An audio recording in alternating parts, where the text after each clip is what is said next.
7 जुलाई 2024 आंध्र प्रदेश की राजधानी अमरावती से 300 किलोमीटर दूर मुच्चुमुरी गांव में रहने वाले एक परिवार को ये अंदाज़ा तक नहीं था कि उनके साथ इतना गलत होने वाला है। 3rd स्टैंडर्ड में पढ़ने वाली उनकी 8 साल की बेटी पास ही के पार्क में खेलने गई हुई थी। शाम के 5 बज चुके थे, लेकिन वो घर नहीं लौटी। बढ़ते वक्त के साथ घर वालों की भी चिंता बढ़ने लगती है, इसलिए वो खुद ही पार्क में उसे लेने पहुंचते हैं। लेकिन वहां जाने के बाद उन्हें पता चलता है कि उनकी बेटी तो वहां है ही नहीं।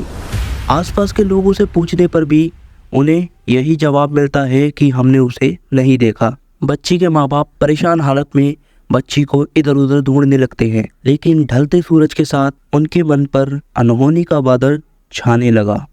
काफ़ी समय तक ढूंढने के बाद उस बच्ची के माँ बाप कुछ लोगों को लेके पुलिस स्टेशन पहुंचे उस बच्ची की गुमशुदा रिपोर्ट लिखवाने। मामला सेंसिटिव था, तो पुलिस ने भी ज़्यादा लेट ना करते हुए मामले को संज्ञान में लिया और छानबीन शुरू कर दी पार्क में, उसके घर के आसपास, लेकिन कुछ ना मिला। 10 जुलाई 2024 2 दिन से ज़्यादा हो चुके थे, लेकिन रिजल्ट 0 होने की वजह से डॉग स्क्वाड को बुलाया गया और यहीं से केस परत दर परत खुलता चला गया। So myself Vishal and you are watching Vishal crime genre. Video के बीच में आप डिस्टर्ब ना हो, इसलिए इस बात को यहीं ख़त्म कर चलते हैं। अगर आपको हमारा कंटेंट अच्छा लगता है तो हमारी वीडियो को लाइक करें, और भाई फ्री का सब्सक्राइब रहता है यार, सब्सक्राइब भी दबा दो। आपका एक सब्सक्राइब मेरे को बहुत ज़्यादा मोटिवेट करता है अगली वीडियो बनाने के लिए, तो जल्दी जल्दी सब्सक्राइब दबाओ। 50 सब्सक्राइबर जल्दी जल्दी करा दो दोस्तों। So without wasting any more time, let's begin the video guys. Basically dog squad के पास जो स्नीपर डॉग्स होते हैं वो ह्यूमन सेंट को सूंघने में काफ़ी ज़्यादा वेल ट्रेंड होते हैं। इसीलिए पुलिस वालों ने उस बच्ची के माँ बाप से कहा कि बच्ची का कोई पहना हुआ कपड़ा लेकर आओ, ताकि स्नीपर डॉग को बच्ची की लोकेशन ट्रेस करने में आसानी हो। बच्ची को गायब हुए 2 दिन से ज़्यादा का समय हो चुका था, लेकिन उम्मीद अब भी कायम थी दोस्तों। एज पर रिकॉर्ड जो सबसे पुराना सेंट ट्रेल्ड स्नीपर डॉग ने ढूंढा था वो था 322 घंटे यानी कि 13 दिन का। अब पुलिस वाले पूरी लोकेशन मार्क करने लगते हैं। डॉग और उसका हैंडलर पूरी लोकेशन छान मारते हैं। अब छोटा सा ही एरिया बचा था जहां से स्नीपर डॉग को हाई कंसंट्रेशन के साथ उस बच्ची के होने का एहसास हो रहा था। अब पुलिस वालों ने उतने एरिया की घेराबंदी कर दी और उस डॉग और उसके हैंडलर को उस एरिया की छानबीन करने के लिए फिर से बोल दिया। उनके साथ कुछ गांव वाले भी उस एरिया में छानबीन करना शुरू कर देते हैं। कुछ ही समय बाद उस स्नीपर डॉग को एक जगह जाके रुकना पड़ता है, क्योंकि उसको सबसे ज़्यादा हाई कंसंट्रेशन के साथ बॉडी सेंट की खुशबू आ रही थी। अब स्नीपर डॉग जिस घर के सामने रुका था, पुलिस वालों ने उस घर का दरवाज़ा खटखटाया तो उस घर में उन्हें वो बच्ची तो नहीं मिली, लेकिन उसी स्कूल में पढ़ने वाला 6th क्लास का एक बच्चा मिला, और वो घर उसी बच्चे का था। अब वो बच्चा और उसके घर वाले डर गए कि ये ऐसा क्या हुआ जो हमारे घर के सामने इतनी पुलिस और इतनी भीड़ है। सब हैरान थे कि स्नीपर डॉग हमें यहाँ क्यों लेके आया है, लेकिन पुलिस वालों को उस बच्चे के हाव भाव देखकर उस पर शक हुआ। पुलिस वालों ने नोटिस किया कि वो बच्चा पुलिस को देखकर एकदम कांपने लगा है, उसकी बॉडी लैंग्वेज चेंज होने लगी है। तो पुलिस वालों ने उससे पूछताछ शुरू की।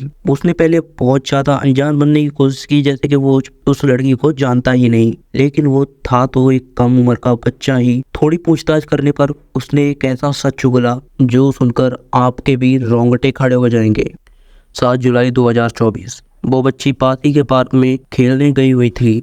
तभी उसके स्कूल में पढ़ने वाले 3 लड़कों की नज़र उस पर पड़ी।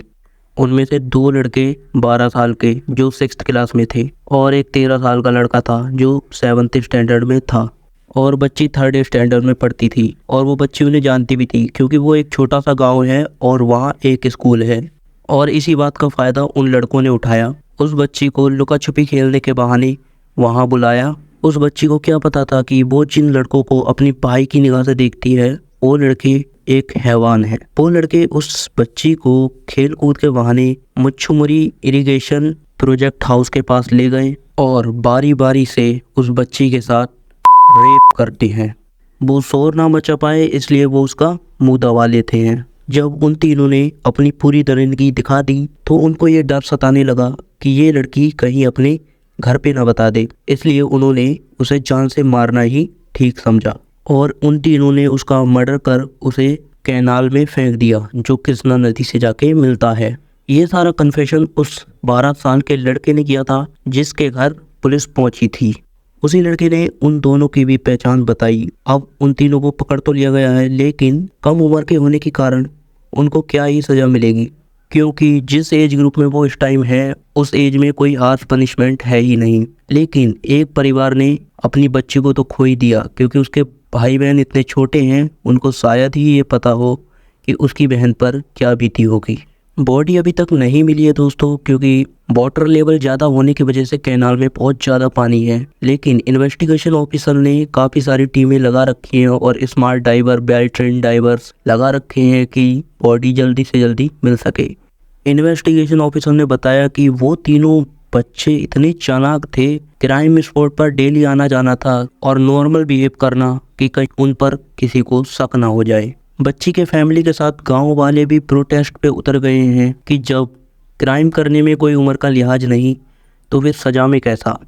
बात तो सही है, अगर क्राइम किया है तो सज़ा भी मिलनी चाहिए। आपकी इसमें क्या राय है, आप हमें कमेंट में ज़रूर बताएं और प्लीज़ यार चैनल को सब्सक्राइब कर दो ऐसी ही और वीडियो देखने के लिए, और वीडियो को लाइक ज़रूर कर देना। मैं मिलता हूँ किसी और क्राइम वीडियो के साथ, तब तक के लिए बाय बाय।